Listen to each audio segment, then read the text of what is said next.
ఒక శిల్పి ఒక పెద్ద రాయిని తీసుకొని విగ్రహం చెక్కడం మొదలుపెట్టాడు. అతడు సుత్తితో రాయిని కొడుతున్నప్పుడు ఆ రాయి నుండి ఒక మూలుగ వినిపించింది. "నన్ను కొట్టకు, నాకు చాలా నొప్పిగా ఉంది, నన్ను వదిలేయ్" అని శిల్పి జాలిపడి ఆ రాయిని పక్కపడేసి మరో రాయిని తీసుకున్నాడు. రెండో రాయిని కూడా అంతే నొప్పి కలిగింది, కానీ అది భరించింది.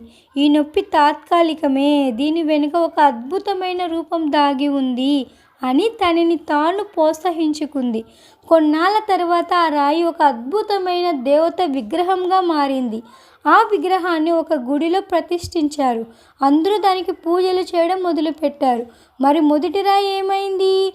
దాన్ని అదే గుడి బయట మెట్టుగా వేశారు. అందరూ దాని మీద కాలు పెట్టి తొక్కుకుంటూ లోపలికి వెళ్ళేవారు. కష్టం వెనుక సుఖం. మొదటి రాయి నొప్పికి భయపడి వెనుకడుగు వేసింది, అందుకే అది మొదటి మెట్టుగాడే ఆగిపోయింది. రెండో రాయి కష్టాన్ని ఓర్చుకుంది కాబట్టి విగ్రహంలాగా పూజలు అందుకుంటుంది. మనం కూడా విగ్రహం చెక్కాలంటే దెబ్బలు తగిలి తీరాలి. అలాగే నువ్వు గెలవాలంటే కష్టాలు పడి తీరాలి. ఆ కష్టాన్ని చూసి భయపడకు, ధైర్యంగా ముందరికి పో. అప్పుడు నీ విజయం నీ సొంతం అవుతుంది.